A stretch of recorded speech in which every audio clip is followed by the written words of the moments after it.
ഞാൻ പുഴവക്കിലാണ് കൃഷി ചെയ്യാൻ ഉദ്ദേശിക്കുന്നത്. ആ പുഴ സൈഡില് വെള്ളം ഒഴുകുന്ന സ്ഥലമാണ്. ഇപ്പം വെള്ളം ഇറങ്ങിക്കഴിഞ്ഞ് ശീതകാല പച്ചക്കറി ചെയ്യാൻ ഉദ്ദേശിക്കുന്നുണ്ട്. അപ്പൊ അവിടെ നമ്മള് മൈക്രോ ന്യൂട്രിയന്റ് വളരെ കുറവായിരിക്കുമല്ലോ, പല ലീച്ച് ചെയ്ത് പോയിട്ടുണ്ടല്ലോ പല മൂലകങ്ങളും പുഴ വെള്ളം. അപ്പൊ അങ്ങനെയുള്ള സ്ഥലത്ത് നമ്മൾ എന്തൊക്കെ വളങ്ങളാണ് അടിസ്ഥാന വളത്തിൽ ചേർത്ത് കൊടുക്കേണ്ടത് കമ്പോസ്റ്റില്?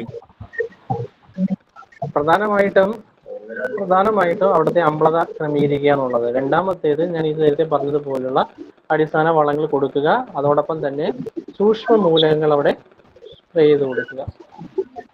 ഇതൊന്നും വലിയ അളവിൽ വേണ്ടുന്നതല്ല. ഈ സൂക്ഷ്മ മൂലകങ്ങൾ വളരെ കുറഞ്ഞ അളവിൽ 5 grams per liter വാട്ടർ എന്നുള്ള അനുപാതത്തിൽ കലക്കിയിട്ട് കൊടുക്കുക എന്നുള്ളതേ ഉള്ളൂ.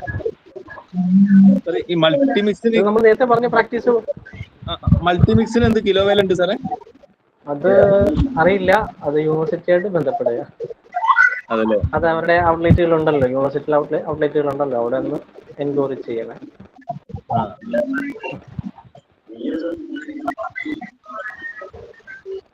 ഈ പുഴവക്കിൽ കൃഷി ചെയ്യുമ്പോ നെമറ്റോഡിന്റെ ശല്യം കൂടുതൽ ഉണ്ടാവോ? നിമറ്റോഡിന്റെ പ്രശ്നം മാത്രമല്ല, ഫംഗൽ പാത്തോജിന്റെ പ്രശ്നങ്ങൾ വ്യാപകമായിട്ട് കാണും. ന്യൂട്രിയൻസിന്റെയൊക്കെ അഭാവം കുറച്ച് കാണും. അപ്പോഴാണ് നമ്മൾ ഈ ജൈവവളങ്ങൾ കൊടുക്കുമ്പോൾ ന്യൂട്രിയൻസിന്റെ പ്രോബ്ലം നമുക്ക് മേക്കപ്പ് ചെയ്യാൻ പറ്റും. ആഴ്ചയിലൊന്ന് വീതം കുളിപ്പിച്ച ലായനികൾ കൊടുക്കുന്നതും നല്ലതാണ്. അതോടൊപ്പം തന്നെ അവിടെ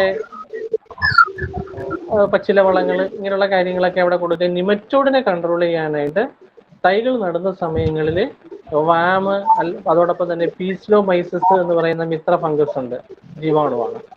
അവ കൂടി പീസിലോമൈസിസ് എന്ന് പറയുന്ന ഒരു നിമറ്റോഡിനെ നിയന്ത്രിക്കുന്ന ഒരു മിത്ര ഫംഗസ് ആണ്. അത് ജൈവ കീടനാശിനിയാണ്, അത് ഉപയോഗപ്പെടുത്താം. അത് ജൈവവളത്തിനോടൊപ്പം ചേർത്ത് മണ്ണി കൊടുത്താൽ മതി. നടുന്നതിന് മുമ്പ് ചേർക്കണോ? അല്ല, നടുന്നതിന് മുമ്പും ചേർക്കാം.